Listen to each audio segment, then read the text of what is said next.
We are Moorish Americans, faithful and free. We're the children of Prophet Drew Ali. He restored us, our forefathers, fighting victory through his golden summit nationality. Oh, Moab, we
Islam, Islam, Islam.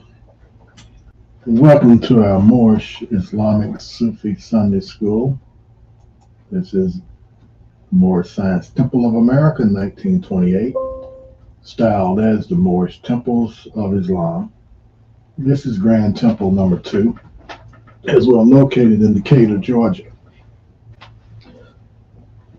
As we rise, give an eternal praise to Allah each and every day. We open up our Sunday school with prayer for those who are of our faith. You may join us, and those who are not, you may remain respectful. So, without further ado, Islam. Allah, Father of the universe, the Father of love, truth, peace, freedom, justice. Allah is my protector, my guide, and my salvation, by night and by day, through his holy prophet, True Ali. Amen. Islam, Islam, Islam. As we rise, we give praises to Allah, who is the only one who is praiseworthy. He is merciful and most beneficent. As we praise Allah, as He has given us life, He will cause us to die. He will give us life once again. As Allah ever all is wonderful, He is compassionate and merciful. As Allah is the master of the day of judgment, it is Allah and Allah alone that we worship. As with the gratitude that we have, as we know that we cannot repay the debt which we owe unto Allah, it is the gratitude that guides us and keeps us on the straight path. As Allah has never left His children alone, it is His children who have stepped away from Allah. And as we, being blessed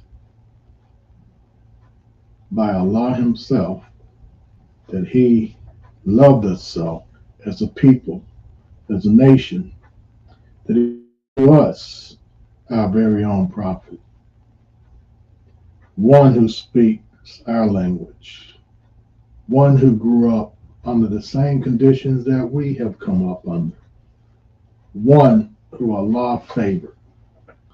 And we're speaking of our holy and divinely ordained prophet, Noble Drew Ali. As we give high Moorish honors to our holy and divine prophet, Noble Drew Ali, as he unselfishly formulated the Moorish Science Temple of America, the educational branch of the Moorish nation, as the education of uplifting fallen humanity comes in steps and degrees. The first step is believing that what his institution is perhaps going to be a benefit to you. And upon entering and observing and participating, you find that not only is it a great benefit to you, but also to your family. It's a benefit to your community. And above all, it's a benefit to the nation itself. As we give honors to our prophet, and honors to who the prophet gave honors to, Jesus, Muhammad, Buddha, Confucius, to name a few of the divine prophets. We also give a special honor to St. Marcus and Saragobi, the harbinger, the John the Baptist of this era time, the one who declared that the Negro needed a nationality, that the Negro wanted a nationality equal to that of the Chinese, the Japanese, the German, and the Jew, who also declared that the Negro needed a Quran of social and intellectual welfare. As these were not part of his divine mission, the one that he did introduce, none other than our holy and divine prophet, continues to answer that call each and every day that one may come across the Moorish Science Temple of America as membership, or maybe attend one of its meetings. So we give honors to St. Mark from Sarah Garvey and his organization, the UNIA, United Negro Improvement Association, as he called it. We also given a special honor at this day to the first Grand Sheik of the Moorish Science Temple of America, St. Edward Miliel, as he was appointed by the Prophet Noble Drew Ali to the position of Grand Sheik of the Moorish Science Temple of America, and that he was approved of unanimously by the great august grand body of then 1928. Thus, we hold that to be the seal as one meets the criteria of being Grand Sheik of the Moorish Science Temple of America, as he was the first to qualify. He was the first to have the credentials. He was the first to prove himself worthy of such an entitlement, and that he was accepted by those who were his equals at that time. So we give him a special honor in that position and entitlement, as all from that day to this day will have to meet those same criteria and go through that same type of accreditation. We give honors to our present day Grand Sheik, our Sheik of Islam here in the West.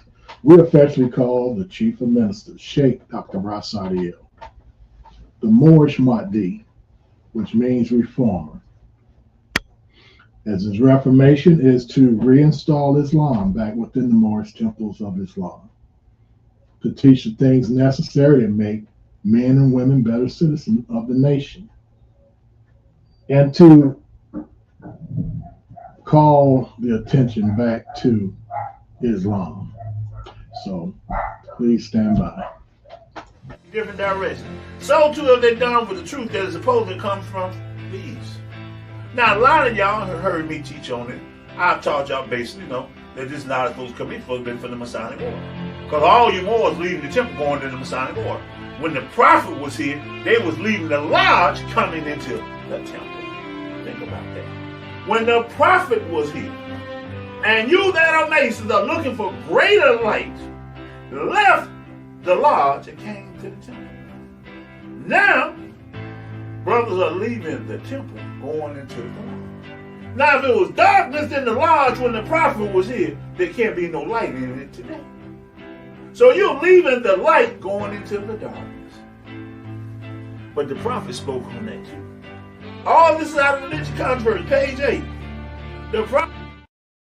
Islam, we're back. As we were demonstrating, we give honors to our leadership,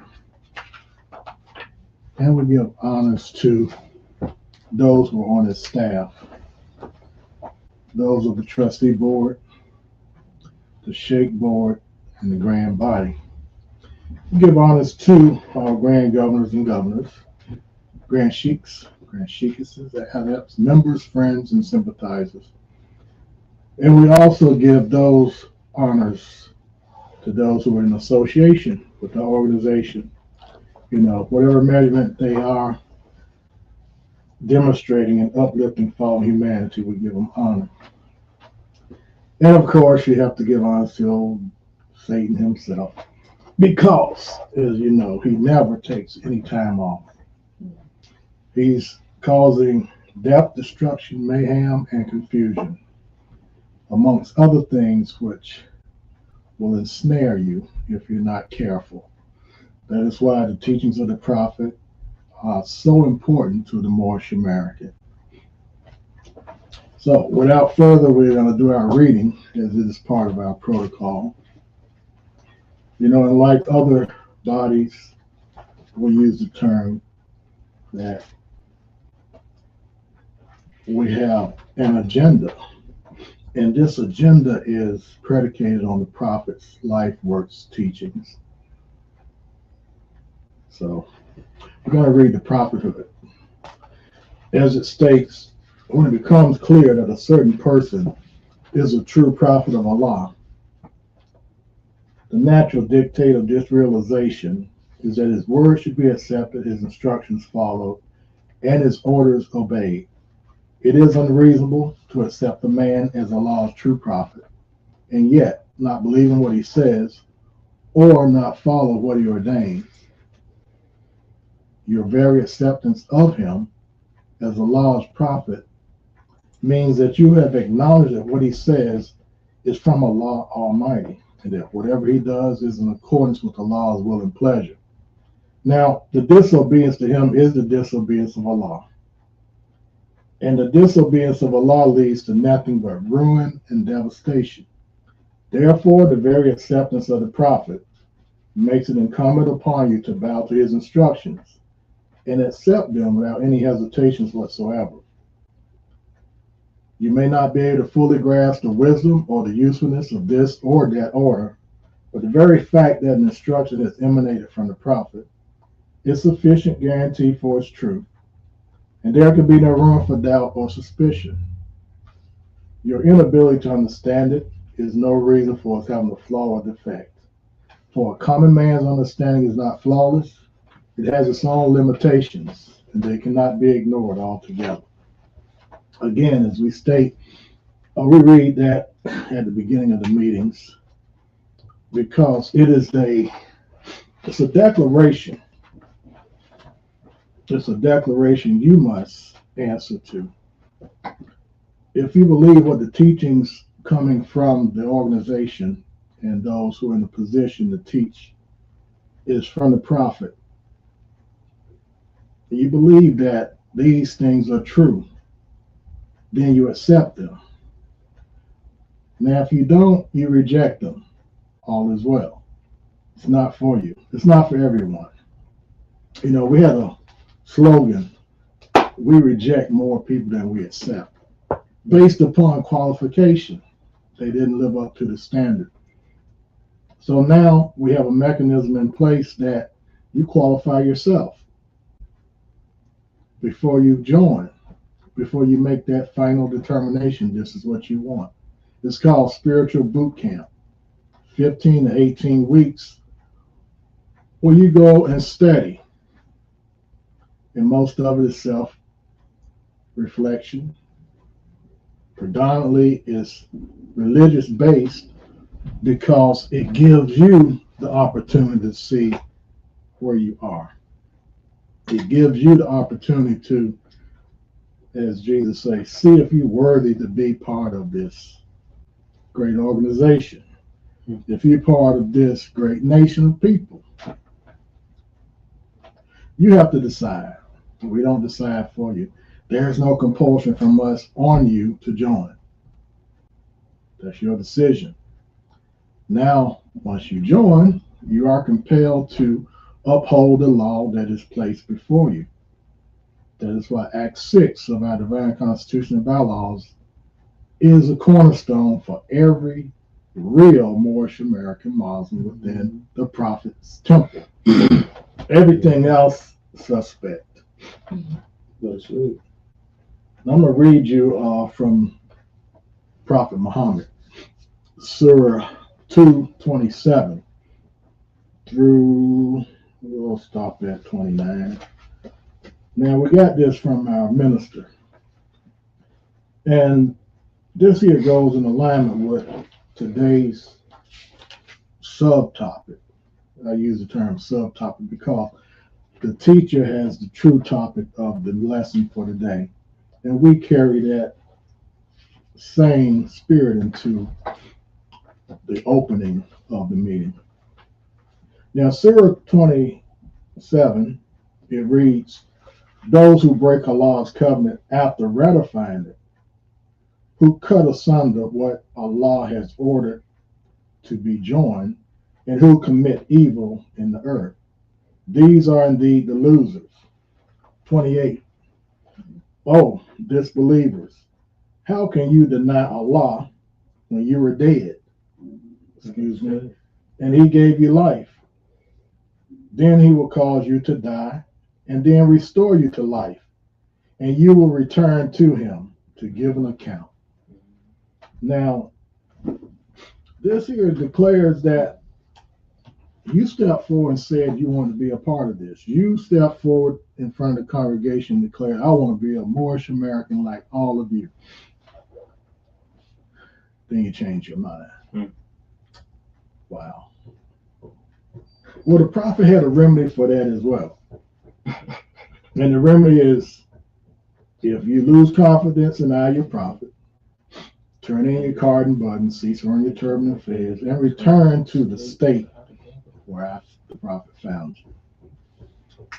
You know. And on the back of the questionnaire, it says to propagate the faith of Muhammad and extend the learning of the truth of Ali in America. The extension of the truth is you never left the state that you were in. That is the extension of that thought. So we have the subtitle. Let's see what it's called. Self-appointed, self-sent, self-approved. But we forgot to put self-proclaimed. Now, all of these are indications of ego. As Ahmadi say, ease God out. In other words, you yourself become God. So, what Titus Satan give himself. Now, all of these are parts of a great picture, a picture of destruction that you are going into. You don't have to do it that way. The prophet even set it up, and he termed it so simple.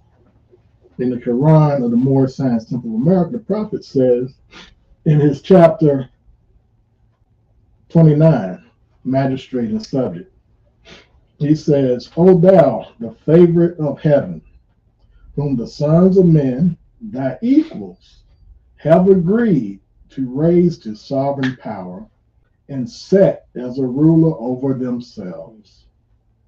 Consider the ends and importance of their trust more than the dignity and height of thy station. Thou art clothed in purple and seated on a throne. The crown of majesty invested thy temples. The scepter of power is placed in thy hand. But not for thyself were these ensigns given, not meant for thine own, but the good of thy kingdom. Wow. He said it.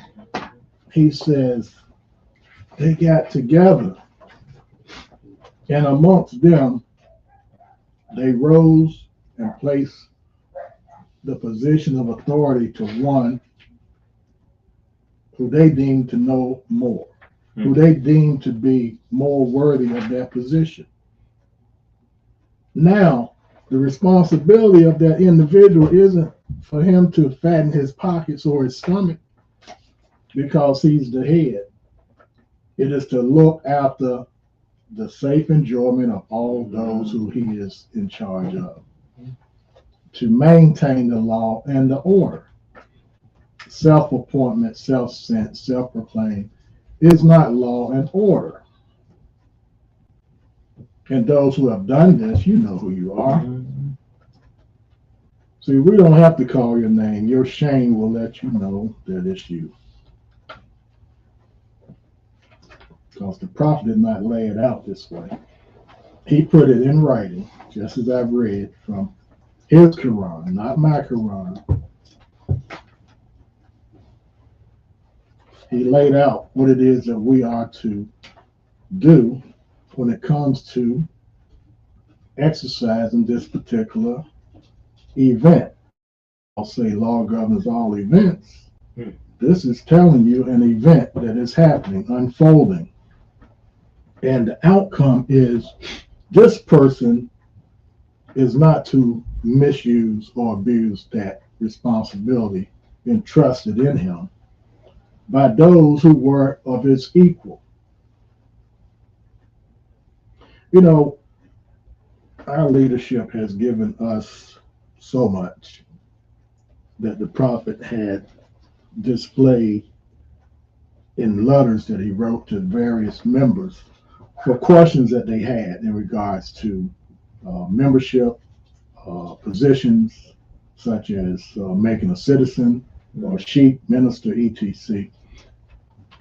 And even those who are out that are curious and they want to study about us, and they get together about 5, 6, 7, 8, whatever, and they want a petition to be a part of the Moorish Science Temple of America. The prophet says, you know, if you get together with 7 plus yourself and want the support of the temple, you have to pick who's going to be your head, the second, and the third, the 3. Now, what people don't understand, this procedure was around before the prophet came. He only used what was already here that worked. And this process allowed temples to be established because they already had a foundation in a group that was in the area.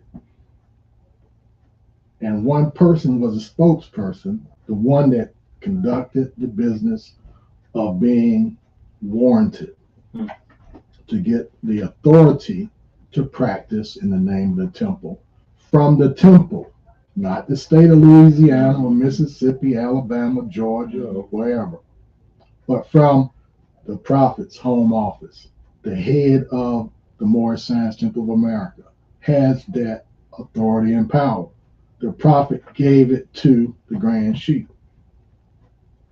Successorship, excuse me. So all of these things are within the confinement of law and not of a selfish nature, which we see all over the country at this time.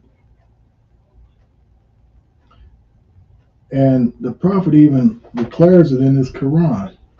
We go back to his words in his book, not mine.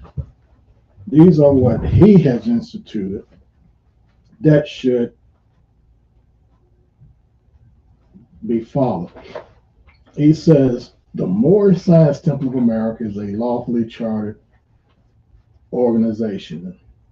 Any subordinate temple that desires to receive a charter, the prophet has them to issue to every state throughout the United States.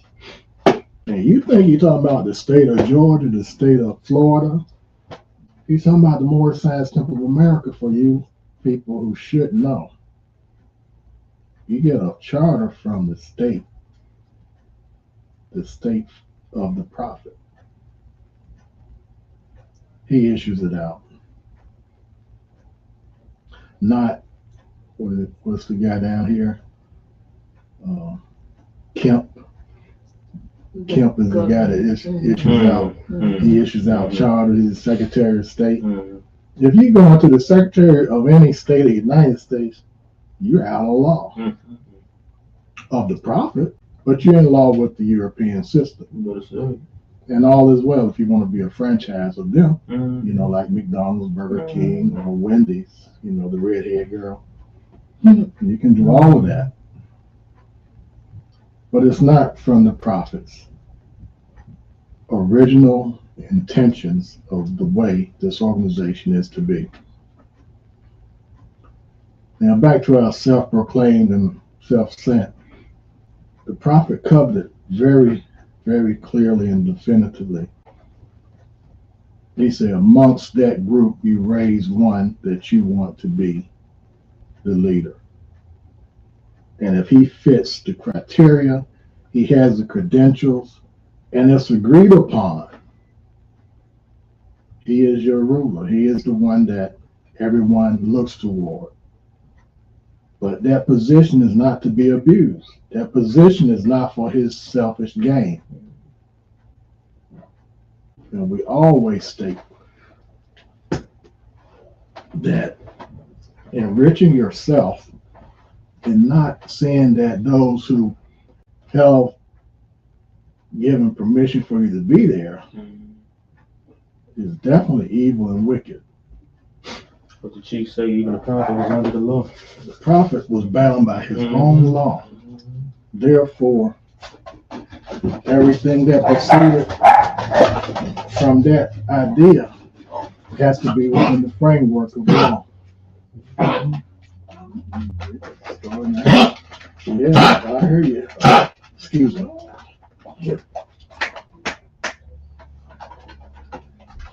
So, you can let them out, I guess. You have to excuse some of the noise that we're having.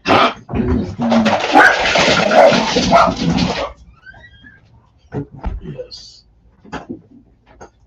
So in essence, that is what we're saying.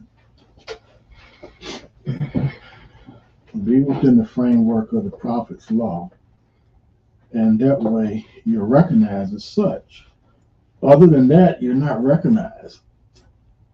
I mean, no matter how loud you talk, scream, jump up, that's entertainment as far as we're concerned. And there's a lot of entertainment out there. I mean, there's so much entertainment 24 hours a day. If that is what you want to be an entertainer, move to Hollywood. Hollywood said they got rules too, though. Yeah, you gotta go on the couch. Anyway, even they got rules. You got to play by the rules over there. Now check that out. Even as foul as a lot of the things that are done, they have their rules that they follow. And when they're not, people disappear over there. So, these lessons are prescribed based upon the fact that the prophet stated he did not come to stop us from enjoying ourselves. He came to teach us to stop sinning. So there is a border, there's a line that you cross. And he came to pull us back from that. He came to show us that we can enjoy this life. As restricted as this area is we're in now, we still enjoy our life, and we don't have to sin in order to enjoy this life. That is the blessing that we have by Allah sending us our very own prophet. We was talking to a minister, and we were just speaking about how is it that another organization who practice same religion, the principles, want me to learn their language so that I can go to God and speak to God in their language about what I'm thinking in my language. Now that truly is an error that many people do not see from his first invitation. You going to learn another people's lesson, their life. You got to learn of their life, how they grew up. You got to be able to speak in their dialect. You got to be able to speak their language and think like they think. But you already have your own language. You already formulated your thought pattern in the language that you grew up in, even from the concept of God. But now you're telling me that's wrong. You got to come, Arabic is the choicest language of paradise, is one of the imams. So I'm like, how is Arabic in paradise? When the Arabs only been here X amount of years on this earth as a people.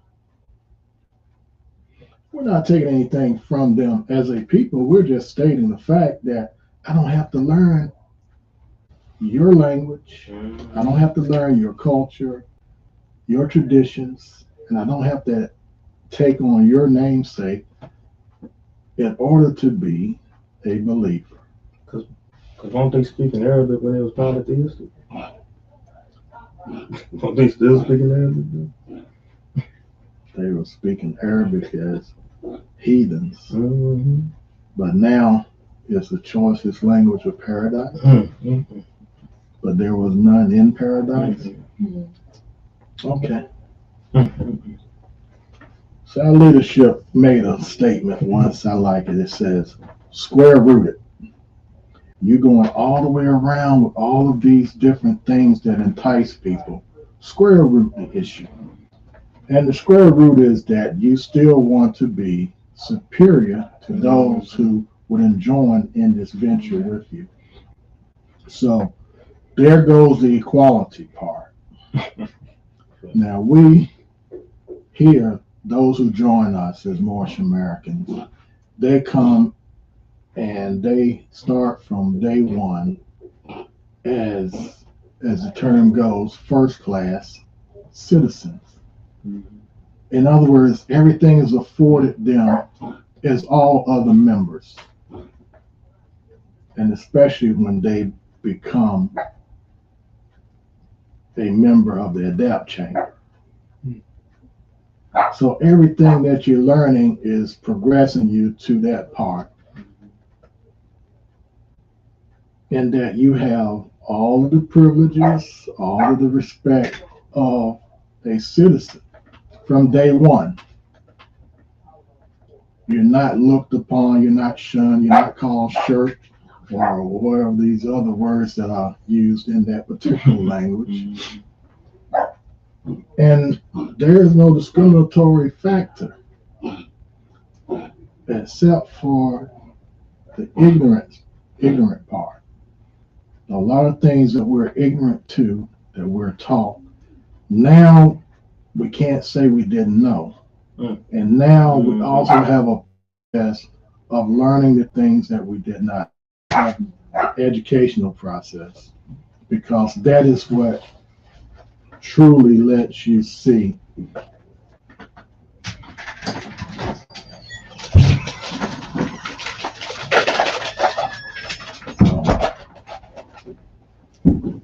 so that is the blessing of having those who can teach and you taking the time to study, to truly study and learn deeper than just the surface of what you hear, other ministers, imams, rabbis, priests, all of the religious communities, they have their own form and process that they teach the congregation.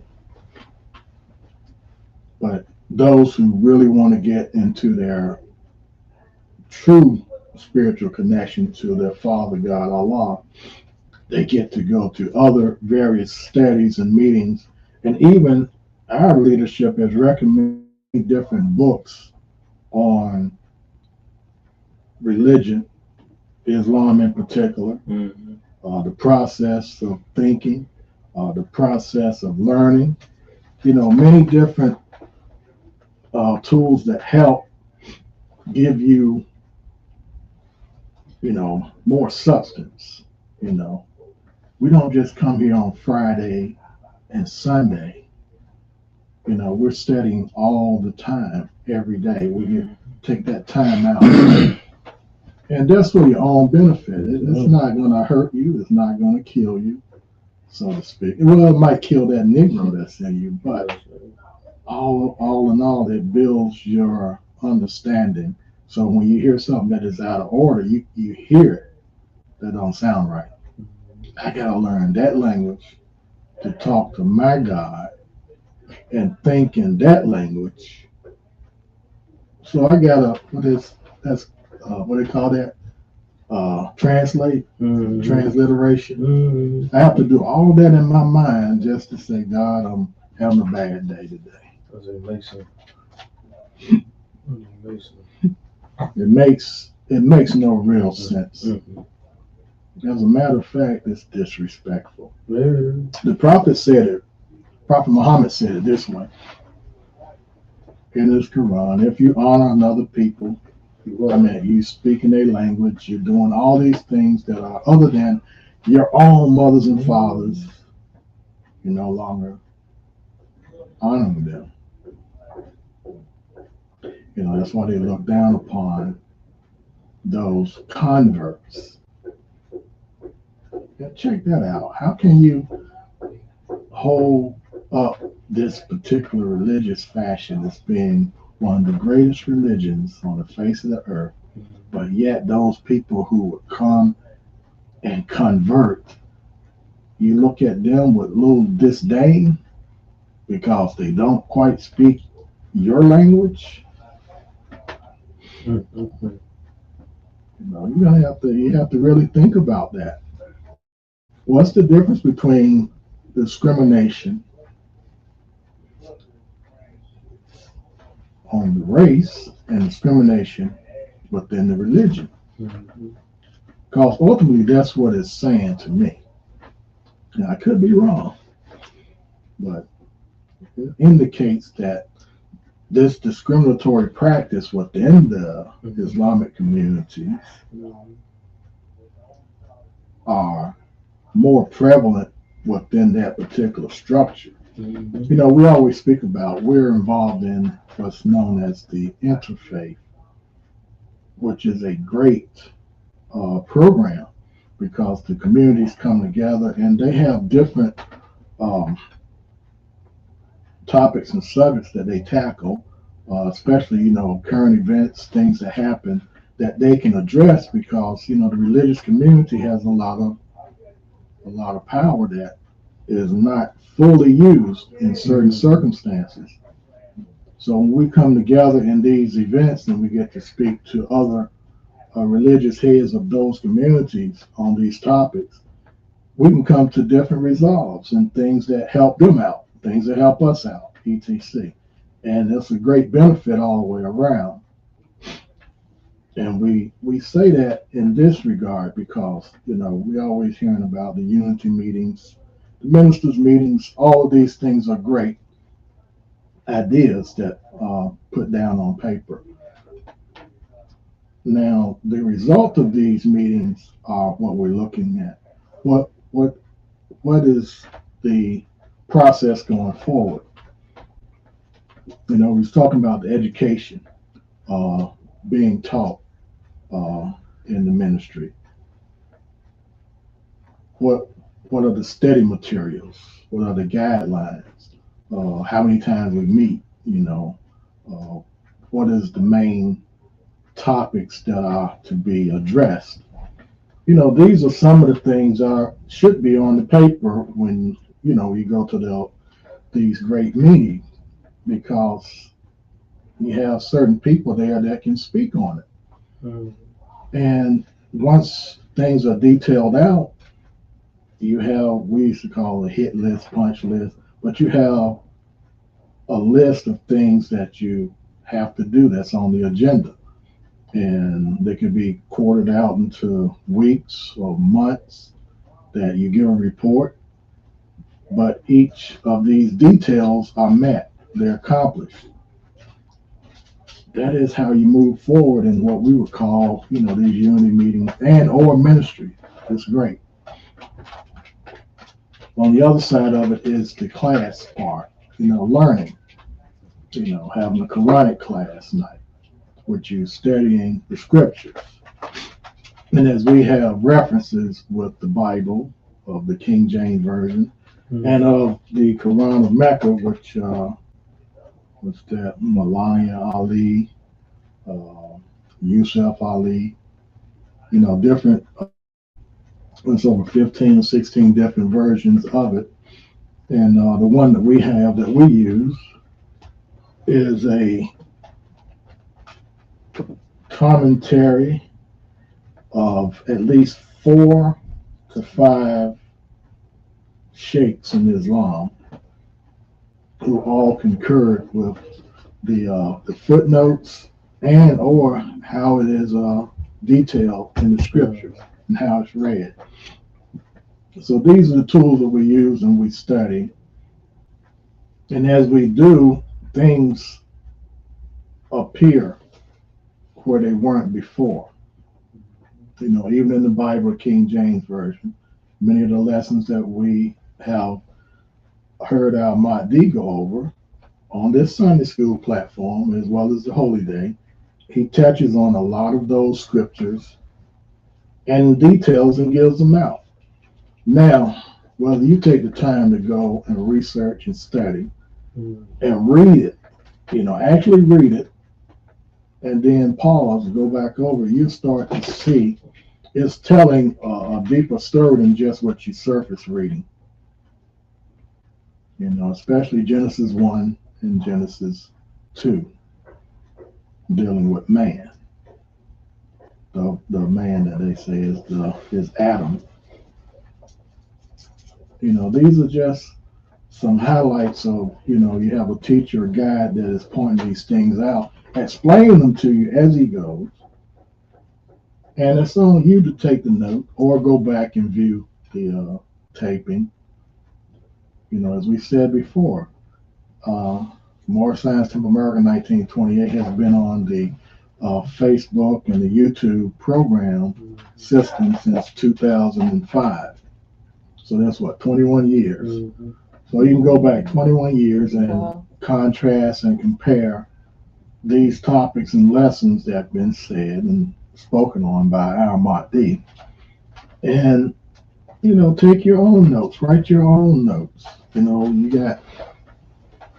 got maybe 3 or 4 different lists of scripture from the Bible, King James Version, from the Quran of Mecca, and even from that of our Quran, the More Science Temple of America. And all I'm saying is take your time to study.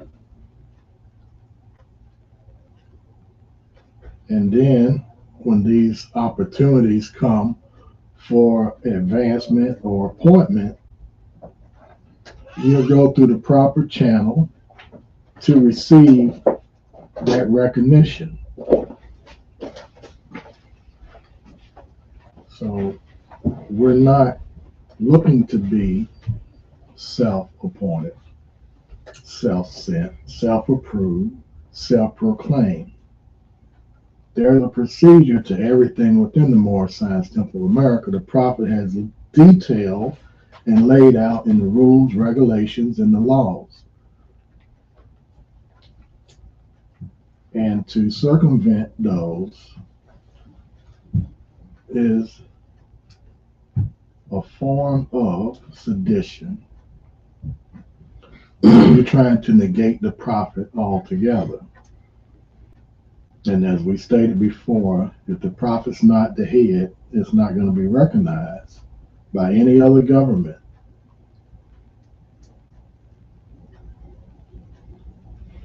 So there you have it. Anything else is just your own ego. The prophet says, what he says of the shadow mind. So you look in the stream. Oh, he looks at And the stream in the shadows of his mind. Yeah. Picks up the pearls. Yeah, you picking up those pebbles and holding them up as pearls. And you are enamored by the applause of your brethren because they just as stupid as you are. Yeah, that's right, Mo. You got it, Mo. You got it, Mo. But what are you truly saying?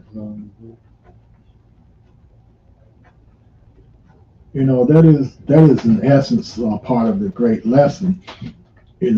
Loud talk and all of that, that's great for theatrics. But substance, what's behind it? What's truly in it? That's what we say. Key 93. Key 93. What title does Satan give himself? Now, if he ain't self-sent, self-appointed, he is the poster child of all those things which are negative, and he is also the one that rebels. And his rebellion continues to this day because the prophet made it very clear that those who were with him at that time, 2,000 years ago, they're still doing the same thing today that were. There's no difference. To us, we may consider time, but in essence, that has never ceased It's always been from the beginning, and it will continue until That's right, man. we repent. Yeah. So with that, we're going to yield the meeting to our teacher, our Mahdi. As they say, what title does Satan give himself? Look it up. Islam. Leave you in peace and love. Praise God. Bismillah, Bismillah, Bismillah. All right. Praise it, praise it. Thank you.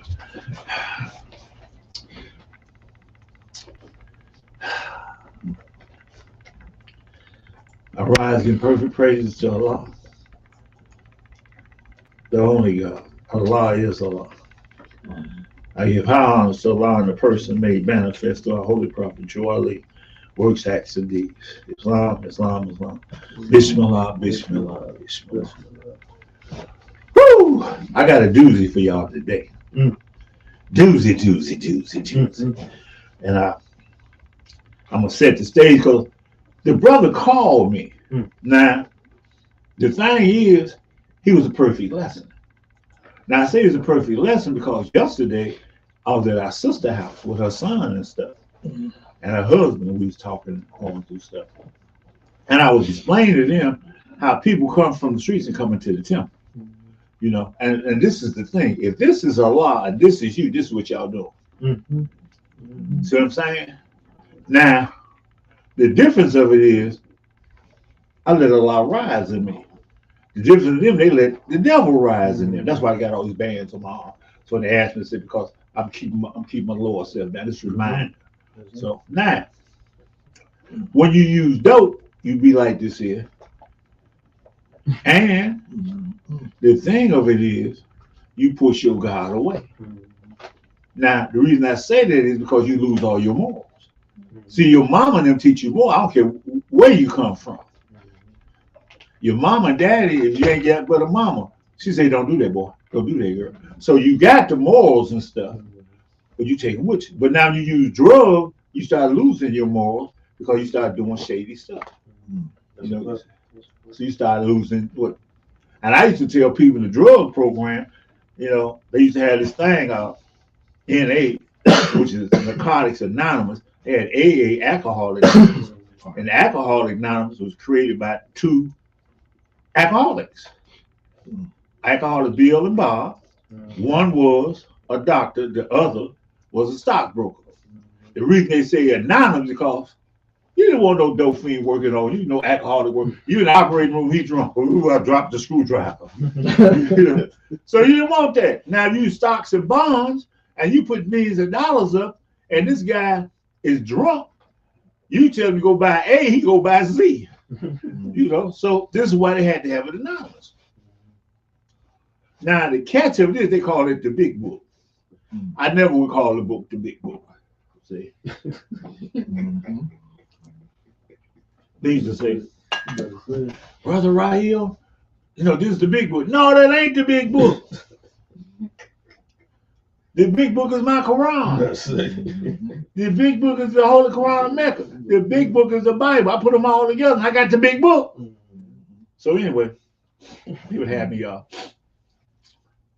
know, you stay in a circle, you have to say who you are. You step, hey, my name is Mary, and I'm a recovering addict. My name is Bob, and I'm a recovering addict. Well, Ryan, who are you? My name is Ryan, and I'm recovering from dumbness. So I sat down. So the owner, so Cecil Williams, he said, wait a minute. He said, what you say? I stood back up. I said, Reverend Cecil, I said, my name is Raheel, and I'm recovering from dumbness. He said, why you say that? I said, I'm from Chicago. And when I was in Chicago, they had this song by James Brown talking about drugs, King Heron. And I knew the toast King Heron. Anybody use dope is dope. I said, so I'm not recovering from use, I'm recovering from dumbness. Because I shouldn't have used in the first place. Now these other people, they don't have problems the rest of their life. Because they always got to go to a drug program to keep their sobriety. So anyway, so afterwards, I graduated from the GLIDE program. They put a little kente cloth on me, and I was like, hey, I had my turban on, hey, and so I graduated from the drug program, and so Cecil said, come here, brother, right here. I said, yes, sir, Cecil, brother. He said, I want you to be a drug counselor here. I said, what? He said, I'm opening up the door. I'm hiring a drug counselor. He said, but now I got to let you know. I got to ask for other people too, but I'm hiring you. Mm-hmm. He said, but I got to put it out there, open for the public that I'm hiring drug counselor, but I'm going to hire you. You already hired. That's how I got the job. He had all in the paper. Everybody rushing up to be drug counselor, but he already hired me. So I'm working for him. And I used to tell him, I say, you find out where you left your God, you can cure yourself. See, because each and every one of us, when you look at yourself, like say the sisters be tweaking like this here, brothers be tweaking. That's because cocaine drains the body of water. And fluids are on your nerves. Your nerves are raw because you ain't got no fluid on it. So I went through the whole thing. I said, so I introduced this to the FACTS program. I said, what I need my clients to do, go downstairs and get some bottled juices, water. And so they said, why this? I explained to them, if crack drains the body, cocaine drains the body of water, then that means you need that fluid on your nerve. That's why women's want to have periods. A crackhead woman don't have no period. You know, and so I was explaining to them, this is why you have to have the water. So I said, oh, so then they started getting water and stuff and giving away to the client. Even the women started giving away to it. And they said, you're right, Raheel. The sister was coming in like this, now she's straight. So I brought all that up to say how I know what I know, some of it. I brought all that up to say, you only argue with your teacher if you know better. Now, this brother called me. Ring, ring, I answered the phone. Yes. With my infinite patience, I'm waiting for. I got infinite degrees of infinite patience. I already know what's going to happen. Because he started off with this. He said, I've been trying to call you. And I know he's lying because I get the calls. So I know you ain't been trying to call me, brother, but he said a lie. He been trying to call me. Suddenly he called me and I answered. I said, okay. That's the beginning of infinite degrees of infinite patience. Because the guy started off lying. You know, instead of he said, mother, but no. Infinite patience says, the degrees of infinite patience told me, just bite your tongue. So I said, okay. So I'm listening. Then he said, I was calling you to find out which is the right temple. I'm like, where you at? I'm in temple such and such, under such and such. I said, okay. Well, I want to know if he right. Wait a minute. What about you? See, my thing is, are you right? Not the temple. You can be in the wrong temple and you can be right. You can be in the right temple and be wrong. So I'm talking to him. I said, okay, sir. And so we talking. I said, okay. So I want to pick his brain. Now I'm supposed to be. He called me to learn, right? Yes, sir. I didn't call him to learn nothing. So anyway, I said, okay, brother. So I said, what's going on? He said, you know, my leadership, you know, he all by himself. We ain't got nobody else. I said, okay, all right. I said, well, let me ask you a question. Why is nationality the order of the day?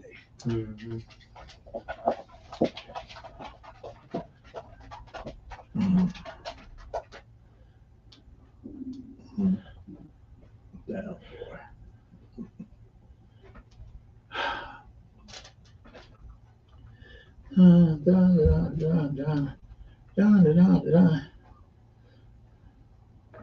I'm gonna get to that part.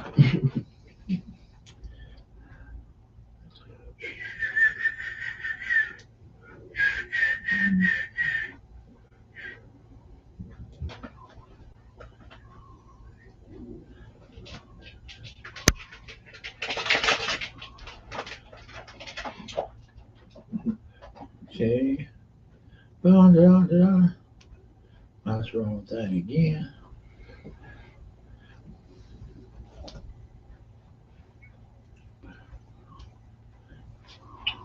I don't think there's no more groups in the whole of the United States that don't know about me.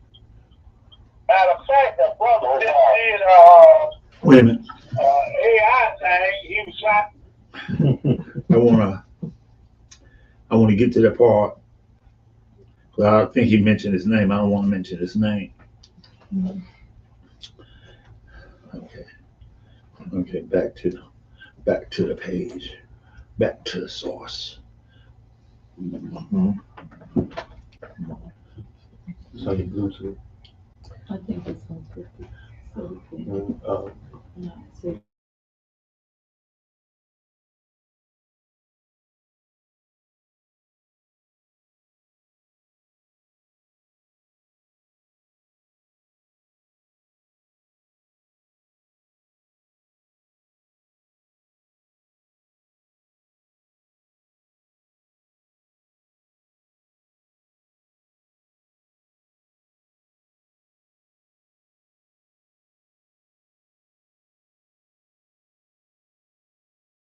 Still in my ear. I don't want it in my ear.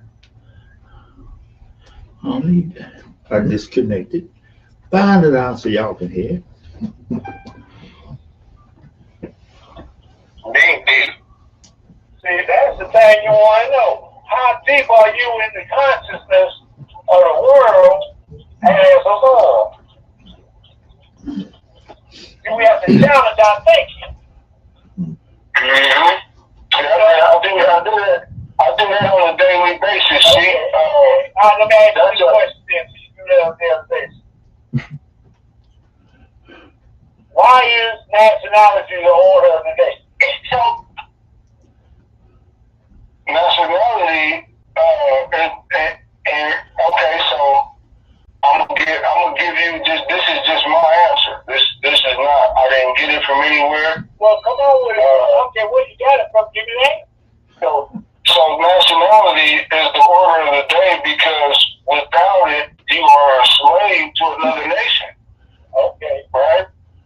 Because when you're talking about a nation, you're talking about a society, right? You're talking about an interconnected society.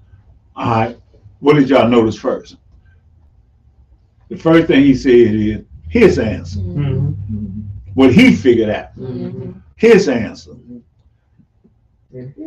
Then he saw about the nation. Let me see. Let's go on a little bit more. That produces things for itself. Let me stop you there. Let me Show stop me where you. the prophet say nationality is the order of the day. I haven't seen that nowhere. Because it doesn't exist. Nationality is not the order of the day. I'm going to prove it by this one question. I want you to give me an answer. The first question the prophet asked of Lord's child is what? Who made you? Alright. When do you get to nationality? You don't get to nationality, you get to T12 and it says, what is his nationality? Moorish American. What is your nationality? T13, Moorish American.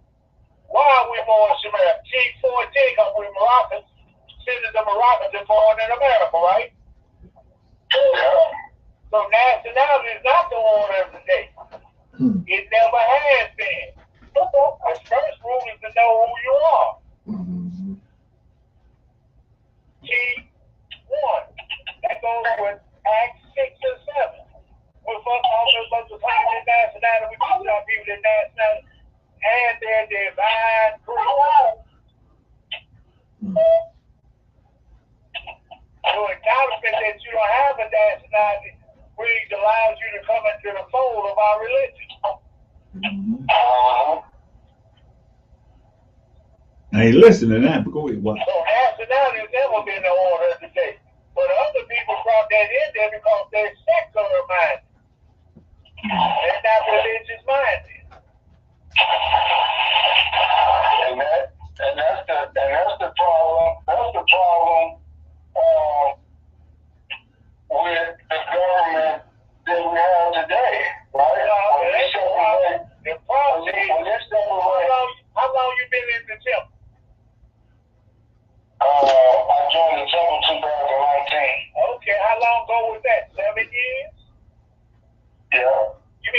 years later, you still don't know what the prophet said? Oh, I know what the prophet said. No. When I asked you, check this out. When I asked you the intelligent question, why is nationality the order of the day? Now, the first thing you're supposed to do is go through your repertoire of what the prophet said and did. Then I asked you when the prophet said that. You ain't asked me what the prophet said. No, you're supposed to go. I shouldn't have to ask you to talk like the prophet. No, see, wait, stop. I just want to show you something. I still think, so if we go into a topic where the prophet didn't speak on, I'm still going to think and give you an answer. I'm not just going to sit down because the prophet didn't have anything. Yeah, I'm going to say what you were born Shabbat, I've been in the temple 7 years. I shouldn't have to ask you what the prophet said and did if I asked you about something the prophet never said. Yeah, but if you're the answer, when you ask me did the prophet say that, I told you that the prophet didn't say that. Well, then why you asked me did the prophet say that? I said no, the prophet didn't say that. Why did you say it? I'm not bound by what the prophet said. There you go. I believe you because you're not bound by. What Tyler say himself. Oh, that was deep. He said, I'm not bound by what the prophet. Ain't that something here, Mo? Yeah, that was deep. He tell me he'll Mo for 7 damn years. Did you hear him? Mm-hmm. He said, I'm a Mo. I've been a Mo 7 years, but I'm not bound by what the prophet said. I can think on my own. I'm a nigga. You made him say he said that on his own. I didn't make him say that. Damn. He came out of his own Excuse mouth. me. What? Yeah, let me And get- this Mo been in the temple 7 years. So who were you bound to? Himself. He told you, I can think. He get himself this time. He said, I can think. Mm. I keep telling you, niggas come in from the streets and still be niggas with fans on. This nigga proved it. 7 years later, he's still a nigga. Trying to think for his damn self. And what did the prophet say? If I can get you to think. He don't try to go to the street and get you to think. He tried to get you to think in the temple. He said, imitate out the prophet. And the brother turned around and said, I'm not bound by the prophet. When he said that, I threw my hands up. The queen mother tried to defend the nigga. She said, baby, you don't know. I said, that nigga know he been here 7 years. He said he's not bound by that. Gave him something to think about, though. Huh? I think I gave him something. He didn't get nothing to think about. The nigga kept on trying to give an excuse for it on the phone. I had to hang up on him. I had to hang up on the nigga. He said you ain't bound by what He said, I ain't bound by the prophet's teaching. the prophet said. I'm not bound by the prophet. Wait a minute, the prophet said he bound by what Allah tells him. This nigga say he's not bound by the prophet. I ain't got to do a damn thing the prophet say. I'm my own nigga. I'm an independent nigga.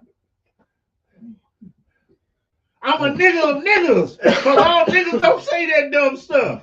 Some niggas think before they speak.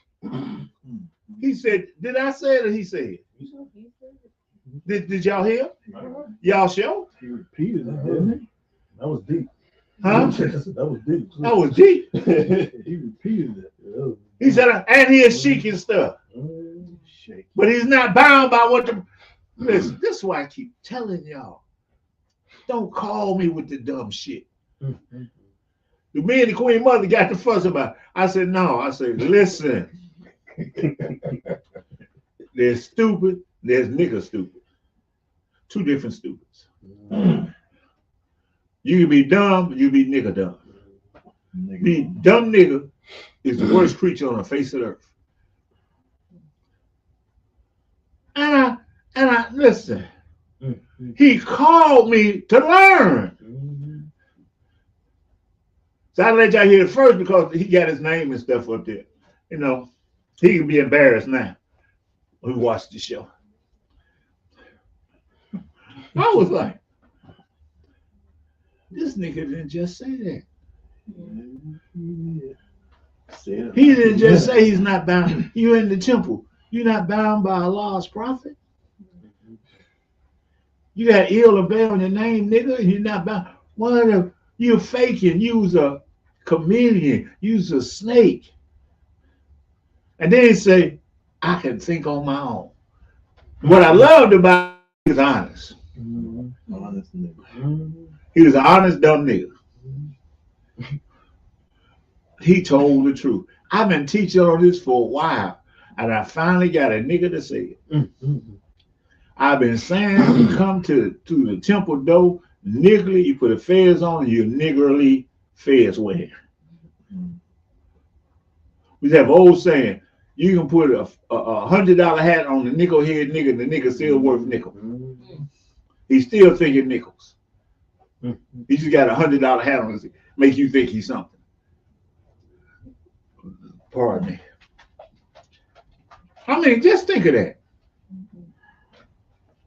When he said I ain't bound by what the prophet said and did, I was through. I didn't know what I couldn't do nothing but say, nigga, get off the phone. But I had degrees of infinite patience. I had degrees of infinite patience. And my wife, the queen mother said, you supposed to hear with patience their person, their pity, their shirt. And I hung up on that nigga. Listen to it later. Yeah. She said, baby, you supposed to hear with patience their person, their pity, their shirt. And that's why I hung up on the nigga. I cut that conversation short. You can't explain that to me. And I kept telling brother, listen, think about what you're saying. I ain't got to think. I'm a nigga. Niggas don't think. Well, it sounds like you tried to pity his absurdity. I did. I did. I tried to throw the nigga a lifeline. I tried to throw him a lifesaver. I tried to keep him from drowning. And he still went with the dumb stuff. I had to hang up, Mom. I get it. I had to hang up. That's deep. He moaned, and he said, I ain't gotta hear or follow what the prophet said. Why in the hell is your punk ass in the temple? Sound like he never had confidence in the prophet. No, he couldn't almost. See, they come into the temple with the streets. See, this is the thing. Your buddy leaves the temple. He got his feds and stuff on. Oh, y'all mow. Yeah, the mow. I have the mow. Then you get on the streets, you a nigga. You take your charm off. You put on a little rock with a wire wrapped around it. You got a ump. You know, y'all ain't never seen me with nobody else's name on my ass. Y'all ain't never seen with nobody else's name on my ass. I don't wear nobody else's t-shirts. I don't wear nobody else's asses. I'm proud of my ass. I got an ass. I know his brother. I used to see him. And he be all up in the alley hollering, right? I said, what's wrong with this brother? You know, and he's an ex-Green Beret. And I seen him whoop this big brother. We was getting our car fixed. And the big brother said something to him. He said something to the big brother. I mean, the brother was big. So he told the big brother something. And the big brother hit him in the head with a 2x4. And the brother didn't move. He hit that little short brother say, you know you fucked up. That's what he told the big brother. His pain, the stick broke. We like, man, what the? And he said, he just turned around and looked and said, you know he fucked up. He whooped that. Listen, he broke that big brother up. I said, God damn. He Rambo'd this motherfucker. You know, 4-5 ways. So one day, I left my house and walking down the street past this club. The windows, they got the little things that we look outside. He said, psst. I said, huh? He said, Brother Ryder, come on in with me. So I went in and sat down at the bar with him, like the little table. He had a beer, picture of beer. He said, you want some beer? I said, yeah, I take some I'll take some beer. You know, my prophet told me that I could drink some hops. So I give me some hops. So we talking. I say, now's the time to ask him why he in the alley. He was fighting Puerto Ricans, everything. I say, now's the time while he drinking. I can ask him, why are you in the alley and stuff, hollering and screaming at night? So I said, brother, I got to ask you this question. Why would you be hollering and screaming in the nighttime in the street? He said, took a sip of his beer. He said, Brother Rayo, I've been looking for my ass. I said, what? He said, I lost my ass somewhere. I said, you lost your ass? He said, you know the thing you sit on. I said, how you lose your ass? He said, I don't know. But I lost my ass, and I was looking for my ass. I looked in the alley for my ass. I looked in abandoned buildings for my ass. I'd be on a bus looking for my ass. He said, I finally found my ass. I'm like, okay. Took my sip of my beer. So I took a sip of my beer. Meanwhile, we're talking. His wife come up there. So she sit down next to him. He poured some beer and stuff. And she said, baby, you know, he said, leave me alone. She said, what? I said, I'm sitting on my ass. You should sit on your damn ass. This beer go in cold and come out hot. You sit on your ass, I sit on my ass. I can't be worried about your ass and the children's ass. I got my own ass to worry about. I took another sip of his beer. And I just looked at him. I said, damn, that's deep. I'm gonna have to.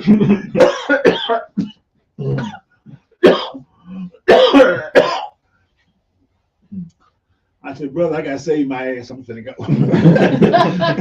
Because I didn't want to hear the conversation. I said, I gotta save my ass, brother. He said, go ahead, brother.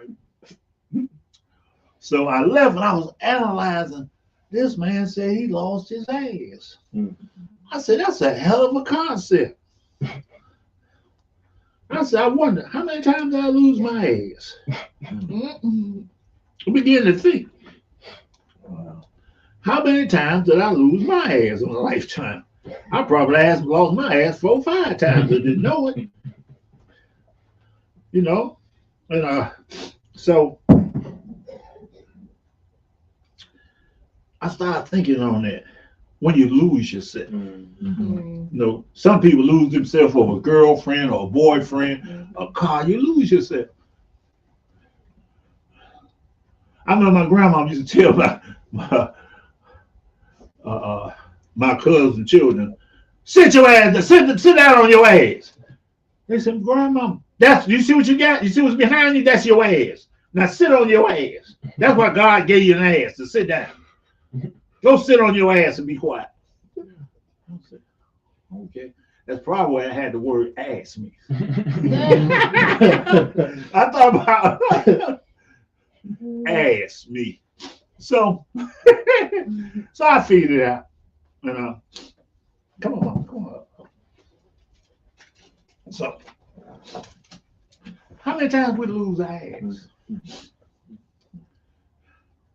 This is a conversation I'm having with this brother who don't have ass. See, the brother didn't have no ass. See, my mama, I used to tell my mom, I'm going over and whoop that brother's ass. My mama said, boy, you know to go whoop ass, you got to bring ass. I had to think about it. Do I really want to go and fight this guy? Do I really want to go start something with this guy here? Because he might whoop my what? My ass. So, anyway, I'll let y'all hear.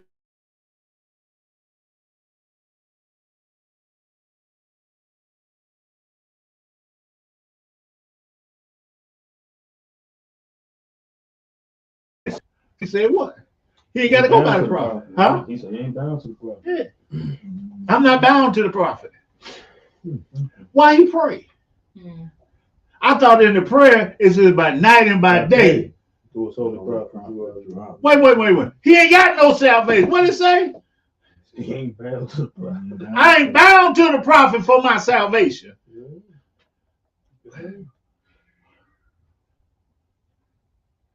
But see, Now I see what you're saying though. Just because. Well, talk loud so everybody can hear. Islam. Now I see what you're saying from the beginning when you told him. You said you could be in the right temple and be wrong. Yeah. Mm-hmm. You worry about, you want me to talk about your temple, Right. and you the dumb ass. Right. You ain't bound to the prophet, no way. So. I mean, think about that. Now you just hit it. Mm-hmm. You tell me you ain't bound to the prophet. No matter why you ask me about what temple's right and wrong, and you not bound to the prophet. You done threw the whole of prayer out the window. Everything. Acts 6. In the name of Allah. He did nothing. He just lets me know he going to and fro. He's my salvation by night and by day. Mm-hmm. My salvation by night and by day. Through who? He threw him out the window.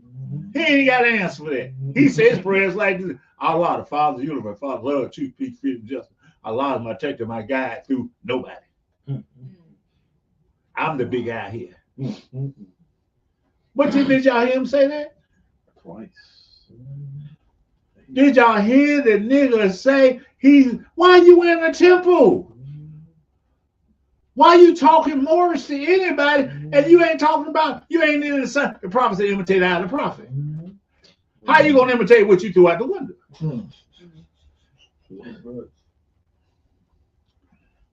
It's like you said, at least he's honest.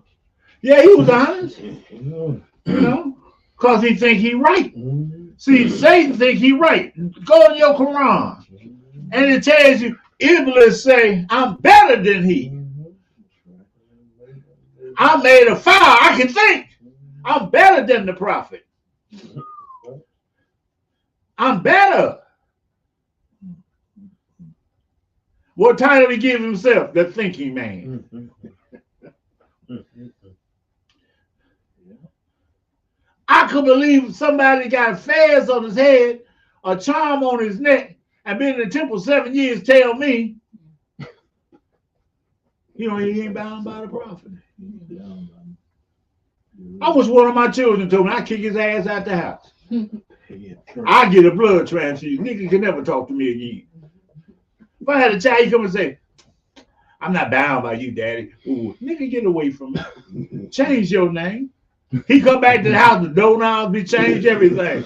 He just be sitting outside. Why can't I get in my house? This ain't your house, nigga. You said you're not bound by my rules and regulations. You better go to that half a house you've been chasing behind. You can't go to her house because she live with her mama. Her mama ain't gonna let you move in with her. Dummy. I done put your dumb ass out. I got a blood transfusion. I don't think that's fair. You wasn't thinking when you opened your mouth. I could listen when the brother said the Queen Mother, she was dying and she would tell you, I stopped. I said, I was like I was in the brother's face. Ho, nigga, ho, nigga, ho, nigga.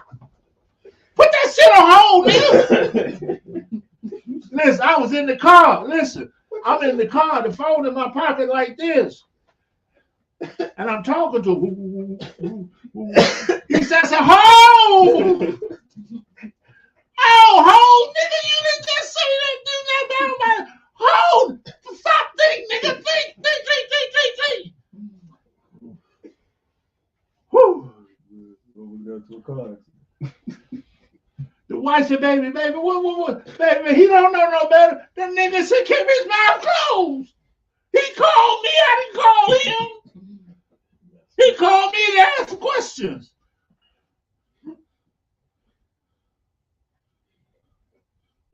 I didn't call him. He called me to tell me some dumb shit. I have the right to remain silent when you talk dumb shit. I take the fifth when you talk dumb shit. I run from you when you tell me dumb shit. I have rights, nigga. I have the right to get away from you quick. What Jesus told me? Jesus told me you can't make a grown man listen to dumb shit. And may Allah be pleased with Jesus good. Because Jesus told me you can't make a grown man listen to dumb shit. This guy trying to make me listen to that shit. Well, why do I go? Don't hang up. Nigga, I gotta go. My degrees of infinite patience have been worn out. You have worn out my degree of infinite patience. I said, the Queen Mother say, baby, you full of pity and surety. I said, I did. I hung up on him. I pity his surety. I hung up on that nigga. She said, baby, why you work? I said, I couldn't believe somebody called me and told me something. That damn stupid. I'd have shot him if we was close. I'd have ran him over with a car, dropped a rock on him. What they say, 52 ways to leave your lover?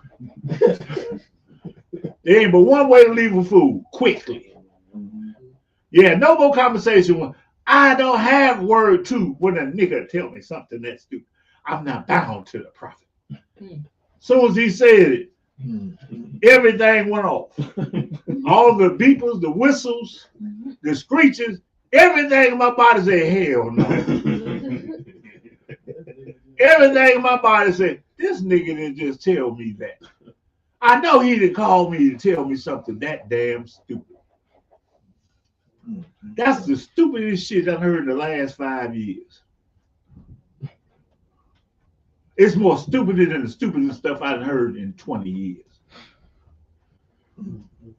But that's the first time somebody's honest enough to say, F the prophet, and I'm a mom.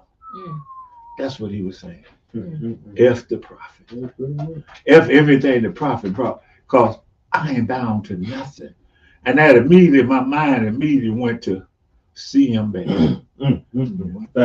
I remember when I used to go out to 957 and sit with my teachers in their ear, and I would bug him. I said, man, they won't let me get the Zodiac Constitution. They won't let me get what's the name of his book? I can't remember the name of his book. Clock of Destiny. Clock of Destiny. He said, why you want to sit man? It's all I've been hearing about the Clock of Destiny. This guy for be the #1 man with the prophet. And I kept on bugging. He said, when you come to the temple, I'm gonna give you the book. I said, what book you gonna give me? He said, I'm gonna give you the book. I said, what book is it? Clock of Destiny. I said, I'm coming right now. I jumped up, put my clothes on, drove over there.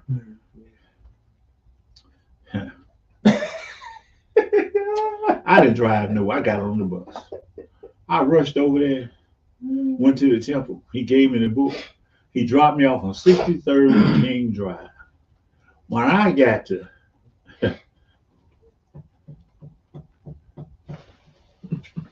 when I got to 47th Street, I was off the bus. I was off the train. I went to the little thing, little coin thing, put my little 20 cents in and called him. I said, man, come and get this book. He said, what? That's for real. He said, you want to come on to the house we talk about? I said, yeah. I went to his house. He lived off, I think, 57 or 47, something like that. He got me and we was drinking coffee and stuff. And he said, I wonder why you did that. I said, man, I got to page 9. On page 9, that nigga said, I condemn my own religion of Islamism. He said, well, why? I said, you can't condemn nothing that the prophet brought and say you're Moorish American. That's right. I said, when he said he condemned that, I was through with the nigga. I didn't have to go to page 10. I didn't get no farther than that part of the paragraph. When I got down that paragraph and it said my own religion, Islamism, period, I said I was through with the nigga. I got at the period. I don't know if any more words in there. But that period stopped me right, period. And this brother, he said, he's not bound. I couldn't talk to him. I mean, I was like in the car, wait. Like he finna tell a secret. Finna expose me. I've been telling y'all. These brothers come into the temple, these sisters come in the temple with street knowledge, with their street shit. So you get up in here, this is religious. Or, whoa, you curse like a big dog, better than me tearing your head off. When I was in the gang and you said something stupid and dumb, we just had the people break you up. Violate that nigga. Man, but that didn't mean what it says. You won't say it tomorrow. If you didn't know today, you will know tomorrow when you get out the hospital. Break him. Hit him in the head with an iron pipe or something. If he moves, shoot him. That's how I used to get butt whoopers in my days. That's why I seldom got a butt whoop, because I always made sure I was right. I made sure, should I say that dumb stuff? No, I ain't gonna say that. I'm gonna keep my mouth closed. I'm gonna go with the degrees of infinite patience. I'm gonna keep my mouth closed.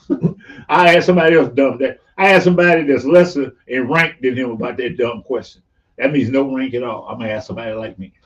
What do you think of what he said? Cause I ain't gonna get whooped. I'm not finna get whooped for that dumb stuff. How in the world? I know retarded people that won't say nothing that's stupid. I know retarded people. People they say they got all time and all that other stuff, don't say nothing that's stupid.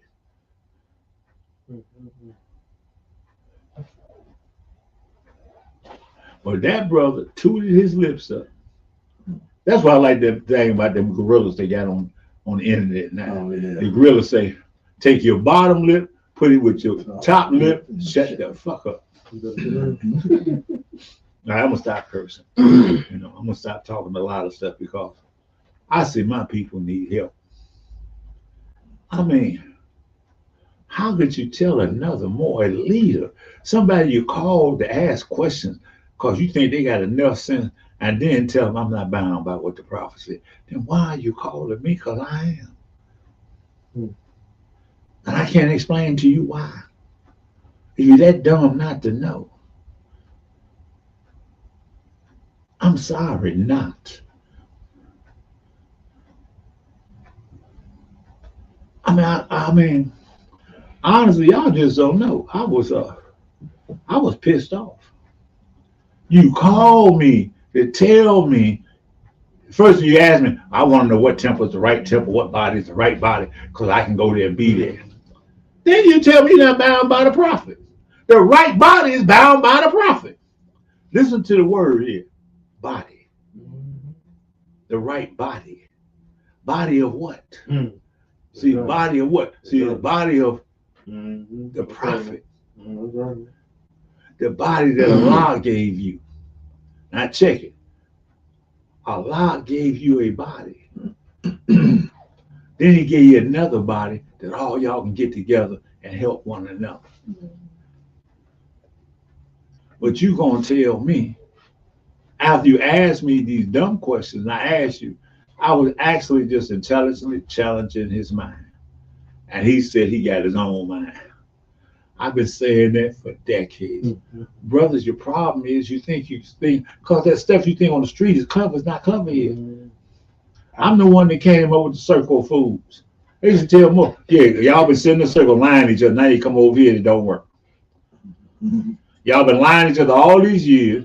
You've been in Fred's Big Top. You come out the car of 30 y'all come out of a little Volkswagen with red nose and big feet. And then you think that stuff is funny and clever here. You actually come to the temple and you still think you clever. You still think you wise. You come and trying to talk like you off the streets. I was watching some brother, he was talking about, yeah, I'll whoop your butt, I'll break your jaw, nigga. Whoa. I'm like, what makes you think we won't kill you? I remember I was downtown Chicago, and me and this brother got into a thing about this sister. We used to call her, everybody used to call her Ebony, because she dressed like the Ebony magazine. She was that fine and stuff. So they called her Miss Ebony. I met her at Malcolm X College when I was going to college. So me being the man I am, she being the woman she is, she come and talk with me. And I was with her when Oprah Winfrey came to the school. She was doing that movie. Man, what was that movie? Huh? No, huh? Color Purple. No, this is after Color Purple. Mm. She did a movie about some guy. Now this, let me show you. Limousine drive up to school. Everybody is in the front of the school, in the side of the school, but looking for Oprah because she's supposed to come. Mhm. Cadillac limousine pull up in front of the building, then it take off. Come again. Mm. I tell the woman, I said, that's Oprah. Her teacher said, how you gonna say that Oprah? Oprah again. I say, Oprah ain't smart. You don't know what you're talking about. The car left. Because right next to Malcolm X College is a police school, right? So then she drive back up. This time the chauffeur get out the car. So everybody looking. He come in and says, this Malcolm X College. Nigga got a big fist in front of the building, black fist. And it says Malcolm X on it. And so she left. And I looked at the teacher. I say, I told you, dumb, but that was Oprah. So Oprah, she was introducing a movie. I just finna say the movie's on tip of my tongue. Man something. And so anyway, Oprah was talking, and I said with the woman talking. So I'm downtown, and this is when I'm working for Lakeview Bank. I'm one of the realtor managers of the Lakeview Bank. I got 17 buildings and I collect the rent and stuff. And that was so funny because when I started, I was hustling. I was really hiding from killing this brother named Larry. I can talk about it because Larry, I beat the case. So the Europeans started talking, they like a pimp collecting rent. They complained to the bank, robbing their mind. That pimp become a collecting money. He said, why they call you a pimp? I said, maybe because when I started off, I wasn't dressed. I had a Mark V.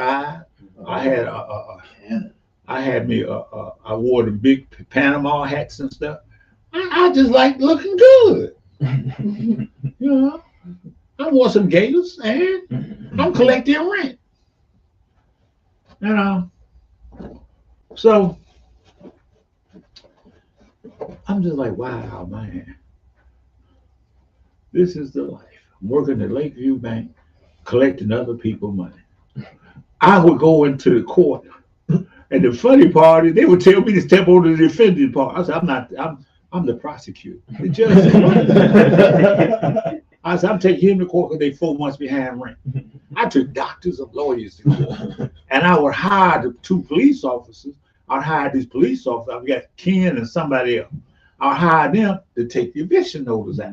Because you got to pay the people. So instead of getting police, the regular other people, I hire them. I go to the police. Because you look good when you see the police come. They'll say, you got to move. So I hired them. So I'm downtown. And listen, I'm making a lot of money because I'm selling everything. See, it's a place off what was that? Is that Milwaukee or something? It was a A, and C hardware store. Now Robert Mine, he didn't gave me unlimited credit. Unlimited credit. Why? I don't know. He gave me unlimited credit. I went to the bank. I wanted to get the AB thing. And he said, Robert and Mine, I said, listen, call this number.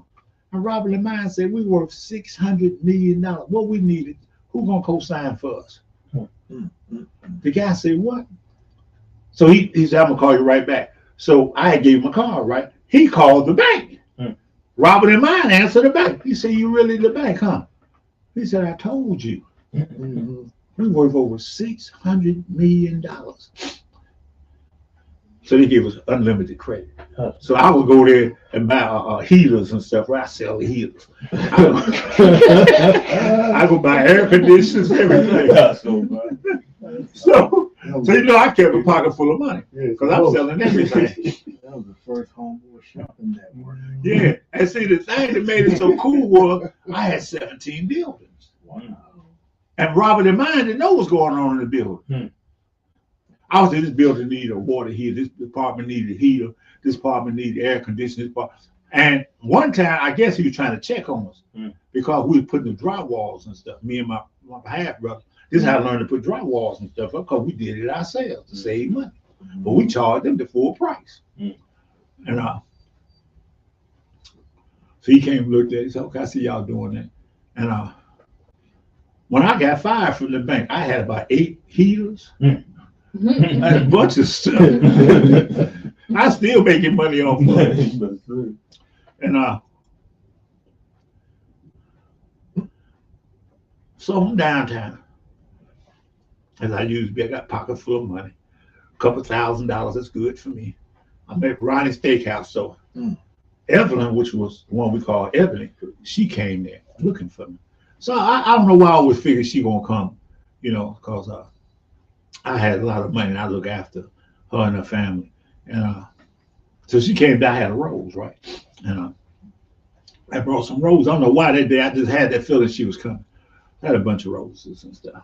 So she came and we was talking, me and Lee. So we come out the door. So I come out the door first. So this little Negro that think he a player or something, he see Evelyn behind me. He said, my baby. I said, what?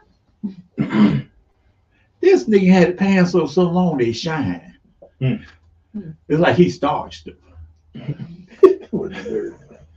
Now the thing that got me was when she come up the stairs, she gives me a tulip, right? She said some guy gave her a tulip. Some guy that robbed Mayor Burns' grass.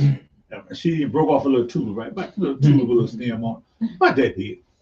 So she come in. I ain't let her know I got the roses yet, because I'm gonna give it to her when we go out to dinner and stuff. Because Lee will follow, gonna be with her.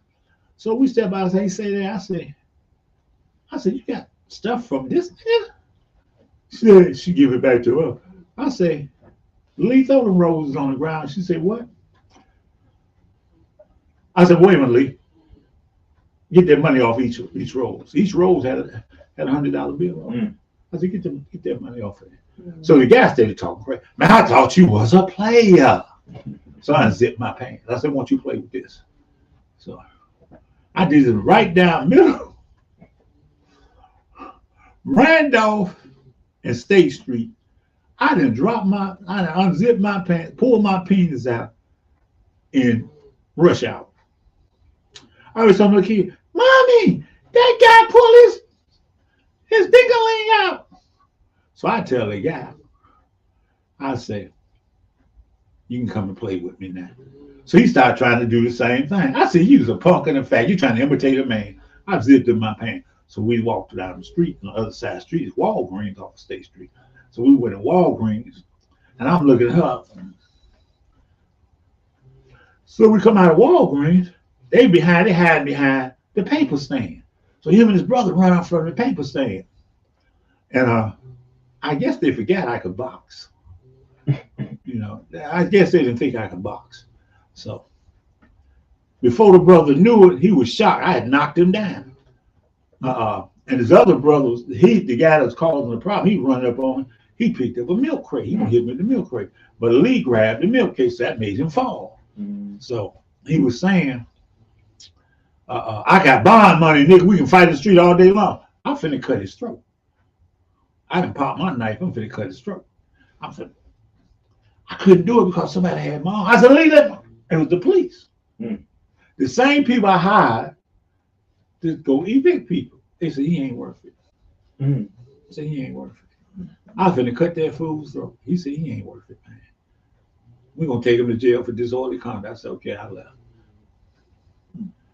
And the thing that got me is, you know what he said when the police was taken away? He seen a knife in my hand. I bear witness a lot. This nigga said he should have checked the B.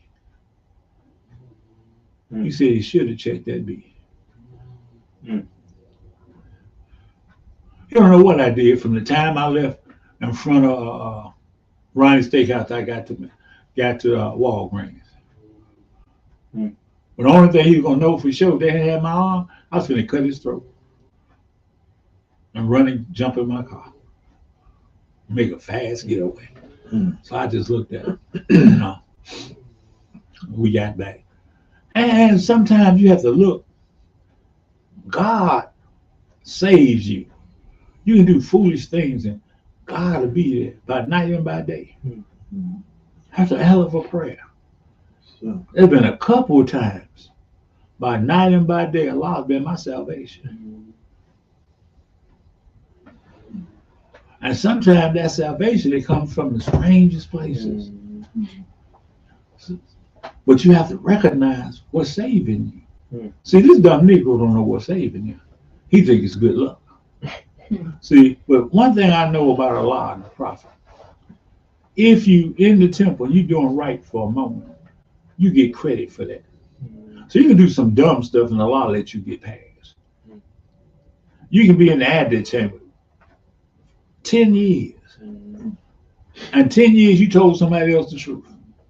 You get credit for that. But then you go outside acting fool and try to figure out what you don't understand is your credit running out. Your credit runs out with Allah. That's why they say don't test Allah. You can be doing the dumb stuff for so long, Allah just, you out of credit. Allah look on the book, oh, he ain't got no credit, bye. But even a fool gets credit because even a fool do something right once. But it said a broken clock is right twice a day.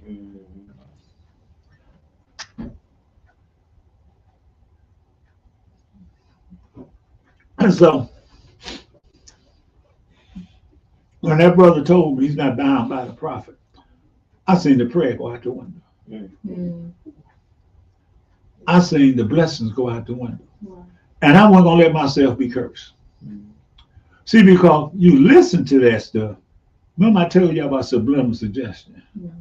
That stuff is real. And when he said, I'm not bound by the prophet, I was through. I'm gonna give y'all one more story.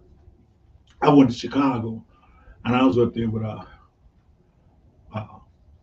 Clifford Jackson, baby. My Allah be pleased with his soul. And so I was up there with him and he took us to, I think it's Popeyes or some type of chicken place. He said, you want to eat? I said, yeah. He said, come on, take y'all out there. It was me and Double O. Double O was driving me around in Chicago. He was a former member. So we was up there and man, we went in this chicken place. I ordered me some chicken, and Jackson Bay ordered him some catfish. And had Louisiana hot sauce. And he sat down before we talking. I was being drawn to the catfish. I love catfish. When he put that Louisiana hot sauce on it, ooh, God dog, man. I was like, ooh, what the hell's going on? Because I hadn't eaten it so long. And it's just, it smelled like the old Bugs Bunny movie, the carrot pie just making. And I was telling myself all types of ways I could lie. I was sitting at that table, and Jackson Bacon filled it. He had to. He said, you want some fish? So I want to eat some fish, Brother Ryan. You got the chicken and stuff. And I'm thinking, mine's computer. You can tell people Jackson Bay eat catfish. You can say Jackson Bay eat catfish. You can use them as your excuse to eat catfish. You can say Jackson Bay eat catfish. Y'all saying about Jackson Bay. I was thinking all that. And I thought about Double O on the other seat. You know Double O, don't you? yes, sir. And I was thinking, I said, Double O may say something. I said, no, because I'll tell Double O. Jackson Bay eat catfish. You didn't say nothing. And against my whole body, I'm telling you, that catfish smell. That catfish. Ooh, man, y'all just don't know. He put that Louisiana hot sauce on it. That smell just came and just grabbed me. Whoa, come on, you know you want something. I was like, oh, hell no. And I didn't eat them. But I remember that instance. I remember that temptation because this is what's happening. Once you start violating the law a little bit, it gets to be a law. You begin to tell yourself, I can do this because you already did that. And you don't understand that little thing calls you to do a bigger thing. That bigger thing calls you to do a greater thing because it comes in parts. Prophet Muhammad said it this way in his last sermon. He says, Satan can no longer get you in big things now that I'm here. He only gets you in little things. Little things add up. And I refuse because, listen, y'all just don't know. I was ready to dive in some catfish with Louisiana hot sauce. But I said, no, I had to fight myself. I got credit for that from Allah. I know it. I got a lot of credit from Allah for doing the right thing. Moving on up down the line. I got better things in my life for doing the right thing. It may not enrich my pockets, but enrich my spirit. It may not enrich my ideas, but hey, it enriched my life. It made things better for me because I realized I got a God. I only realized I got a God because I got a prophet. Christians talk about Jesus, he's not God, and they don't have extras. Those that do good by the will of Allah get a reward. Allah said if you do good, it don't make no difference, you Christian, Jew, Gentile. If you do a good deed, Allah rewards you for it. And I was thinking, I said, man, this guy want me to lose my God. I said, if I stay on this phone and listen to any more of this madness, you know, Jesus said, if your left eye mess with you, pluck it out. If this offends my God, I got to pluck it out. I can't deal. There's no way I can go any further with you. Because you said something I dare not say to anybody. You know, I ain't bound by the prophet. I ain't bound by Islam. I'm not bound by Allah. I couldn't do that. And I couldn't listen to it any longer because my wife is in it. It's in my pocket. It's on speakerphone. There might be some children in the car. I couldn't listen to it. I learned this. I'm going to close out with this here. My last marriage, it was my third marriage. And I had 2 girls. And I would take them places with me. And we went to Lumaconda's bookstore. And that's where I got a lot of these books from. And so we in the Lumaconda bookstore. So we Lumaconda, this particular time, he has an event going on with so-called comedic scientists, more sovereignty, all this as we go there. And we listen and stuff. So I said, y'all ready to eat, girls? They said, yes. I take them to Burger King. So we go to Burger King to get something to eat. And so while we sit in Burger King, I'm talking. And Valencia, my oldest baby, she said, Daddy. I said, what, baby? So how come you didn't tell them the truth? I said, what you mean? He said, Daddy, you teach us such and such, such and such. And that guy was saying something different. And you didn't say nothing, Daddy. I looked at her. And I was going to tell her why. Because I wasn't trying to argue or start anything. But she heard it. I said, wrap y'all stuff up. We finna go back down. I went down there and checked it. I caused the whole confusion. Because my baby said, Dad, that ain't what you teach us. Them people teach against what you teaching, Daddy. Them people there, because one was a Moor, so-called Moor, and he was talking about the Republic of California, Republic this and all that sovereignty stuff. And that's what she was talking about. Now the Egyptian guy, they were talking about, you know, how one of the gods masturbated and sperm hit the wall, hit the floor, and became a man. They weren't mad about that, you know, because I could explain that. You know, but I said, that's Egyptian science, baby. You know, we're not against that. You know. But this guy was talking about the sovereignty stuff. My daughter said, but Daddy, you teach against that. How come you didn't tell him? I looked at her. I could have told her anything. That's my daughter. I could have lied to her, told her anything, but I couldn't. Because I would do her harm. Because then she'd do something stupid because I told her something stupid. And I didn't want to tell my daughter nothing stupid.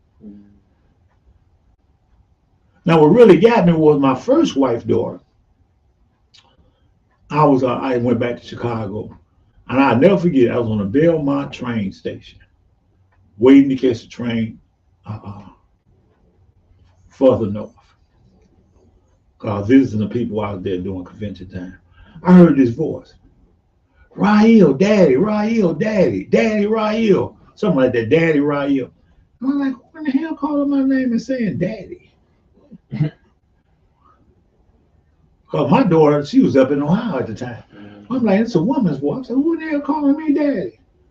I ain't pimping no more. You know? So she come running at this little thing. She ran from this side because she's going that way. I was going this way. She ran and came over there and hugged me and stuff. And you know what she told me? She said, Daddy, you told the truth. I looked at her. I said, what? I said, what did I tell the truth about? She said, everything. Mm. She said, everything. Mm. And then told me she was a singer and stuff. And I was gonna go to a show, but something popped up. I couldn't do it. But I never forget this. She said, Dad, everything. This is the same girl who I went and whooped the principal for.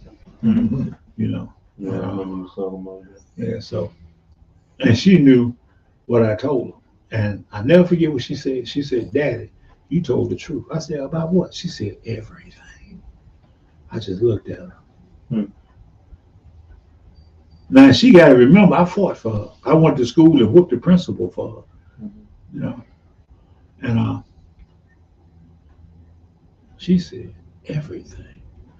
And so now my other daughter, I'm sitting up in here, and she said, Daddy, you teach against that. You tell us don't go for that.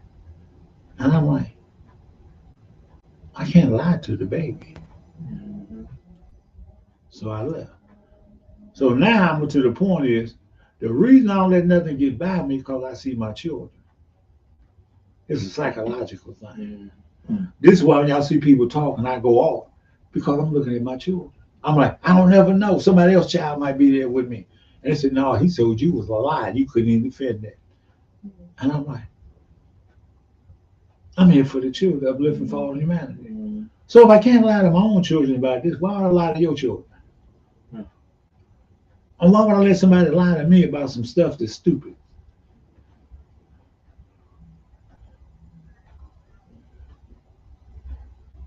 And this is the thing. The brother called me and asked me for my knowledge and my wisdom, my gift of understanding, and then told me he's not bound by the prophet. Did y'all hear that? Yeah. And the Queen Mother still trying to defend, because she always trying to defend somebody. That's her job. She's trying to defend people. And I just said, oh, wait, hold it, brother. I can't talk to you. It's like he was standing right there before. Brother, I got to leave this dumb stuff alone. Because you're going to push my button. You messing with my degree of infinite patience. I say degrees of infinite patience. I didn't say I had infinite patience. You messing with my degrees of infinite patience. I only got degrees of, I ain't got infinite patience. I just got a little degree. We all got our life something to work. Huh? We all got our life something. Yeah. It's not. And I can't be patient for dumb stuff. So anyway, anybody got any questions up there, Mo? You see anything? Anybody post up?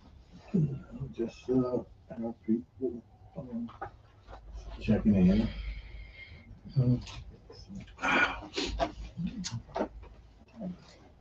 No. Okay. Islam. So y'all think about that. How often I say people come through this door thinking like a Negro, sit down, put a fez on, still think like a Negro. And all the teachings I give you, all the guys, and people from outside call here to ask me dumb stuff. Y'all heard that, right? I don't let you hear it because I didn't want y'all, you know, I'm according to who you is, I speak your name. You know, if you're real stupid and dumb, you're misleading people. But he ain't one of those people. He can't, because it can't be nobody be following him. And he called me to tell me he's not bound by the prophet, but he want to know what Bella Temple is. I want you to think about that. I kept his brother, wait a minute, brother. Think about what you're finna say. Think about it. Think about it, brother. Think about it. And he did.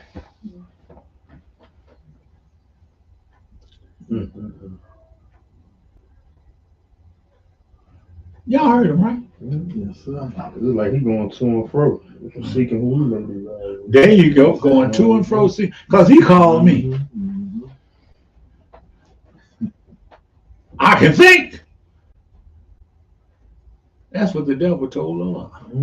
I can think. Now that man had taught me my higher self from my lower self, I'm going to be the lower self.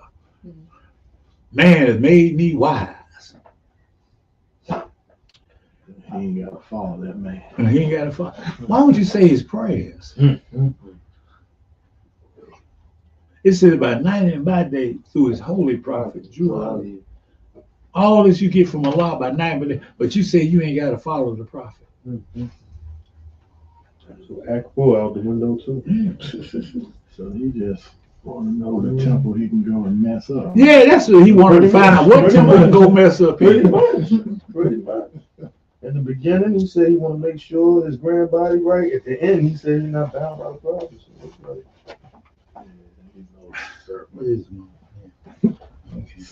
Anyway, I'm gonna go.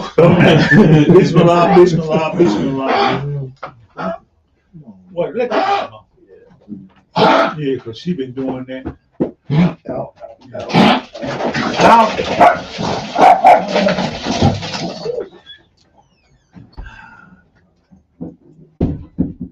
I couldn't believe nobody tell me that. Yeah, it was wild. Islam. But y'all heard it for yourself. Yes, sir. Islam. We continue to rise, giving eternal praise to Allah, giving high songs to our holy and divine prophet, Noble Drew. As we come back off all the honors given this day, we'll be reading from the Holy Quran of the Moorish Science Temple of America, chapter 32, Holy Instructions from the Prophet on Charity. As it reads, happy is the man who has sown in his breast the seed of benevolence. The produce thereof shall be charity and love. From the fountain of his heart shall rise rivers of goodness, and the stream shall overflow for the benefit of mankind. He assists the poor in their trouble. He rejoices in further the prosperity of all men. He censureth not his neighbor. He believeth not the tales of envy and malevolence, neither repeateth he their slanders. He forgiveth the injuries of men. He wipeth from his remembrance. Revenge and malice have no place in his heart. For evil he returneth not evil. He hateth not even his enemies, but requireth their injustice with friendly admonition. The griefs and anxieties of men excite his compassion. He endeavoreth to alleviate the weight of their misfortunes, and the pleasure of success rewardeth his labor. He calmeth the fury. He healeth the quarrels of angry men, and preventeth the mischief of strife and animosity. He promoteth in his neighborhood peace and goodwill, and his name is repeated with praise and benediction. As always, we thank those who continue to support the Moorish temples of Islam. All donations are greatly utilized in the continuation of uplifting fallen humanity. And just you saw the man put $20 down last night, so there are men waiting to put thousands of dollars for the progress of this divine movement. Then I in turn use among the temples, seeing that you are comfortable. I can show many illustrations. I've demonstrated that you may use my money if your heart is right, pure, and just. So this is a New Year's celebration. Turn over a new leaf, you Moors. This is the beginning of new business. The heads of all temples, grand sheikhs, grand sheikhs, must confirm themselves to the divine principles, love, truth, peace, freedom, and justice. They must live the life among the members and be loved by them as even the prophet is loved. They must not practice the principle of segregation among any group in his or her temple. Would that be a good Moor? Let it be he or she that is head of any temple of the Moorish Science Temple of America that there come any grievances. Notify the prophet instantly and do not attempt to quiet among yourselves. All heads of all temples are to constrict and conform to these laws from the prophet, Noble Drew. The Moorish Science Temple of America, this is dated October 17, 1928. To the members of the Moorish Science Temple of America, Islam. This is the instruction from your prophet, Noble Drew. Be faithful unto your forefathers' divine and national creed, that you will be blessed for your good deeds that you sow in the flesh.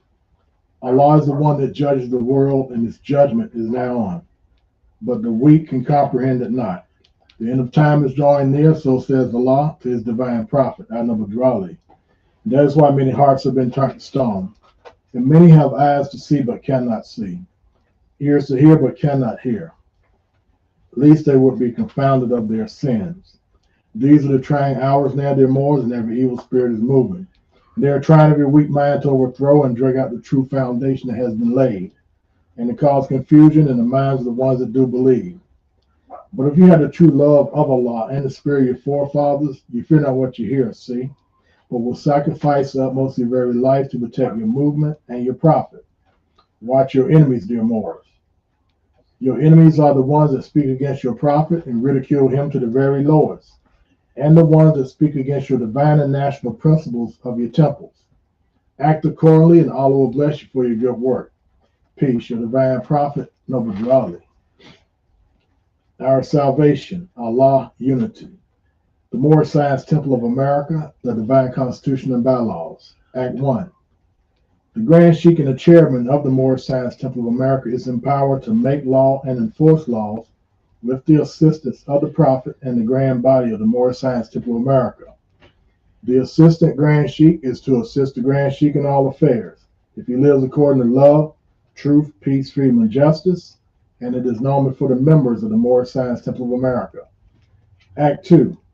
All meetings are to be open and closed promptly, according to the Circle 7, in love, truth, peace, freedom, and justice. Friday is our holy day of rest, because on a Friday the first man was formed in flesh, and on a Friday the first man departed out of flesh and ascended unto his Father God Allah.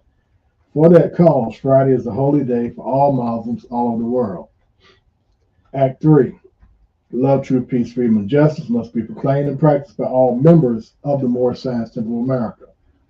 No members are put in danger or accused falsely of his brother or sister, or on any occasion at all to be harm his brother or sister, because Allah is love. Act 4.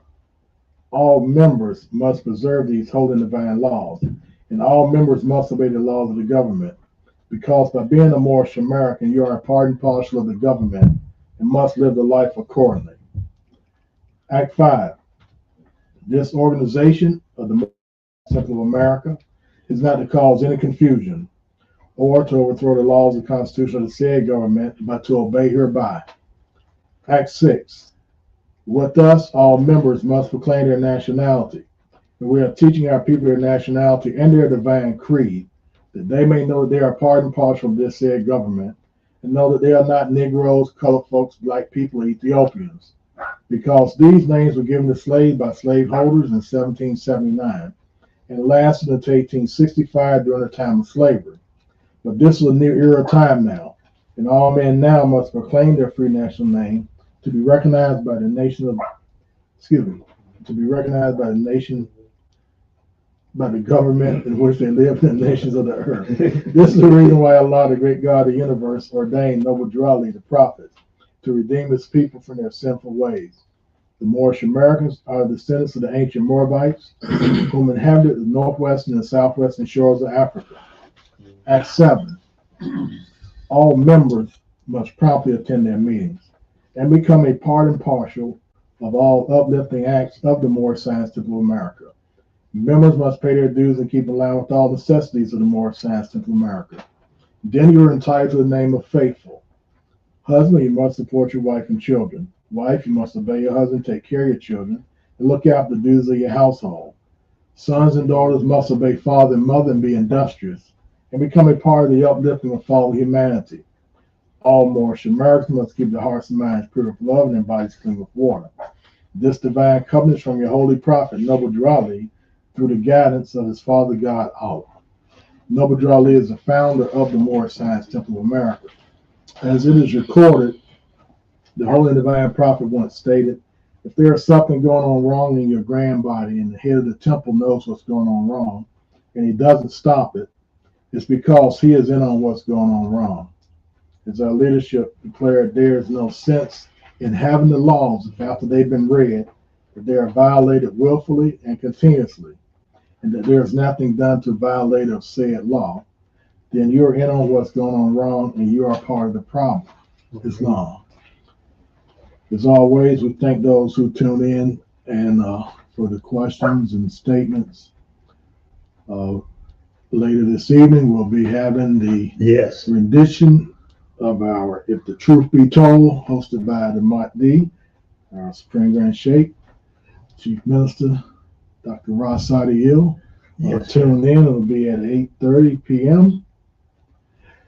At this time, we're going to be lowering the meeting with prayer and fall fast. Okay. Our bind our hearts and minds back to our ancient forefathers, divine creative principles. We ask this in the holy name and of the seven Elohim. Amen. Islam, Islam, Islam. We leave everyone in peace and love. Praise Allah Almighty.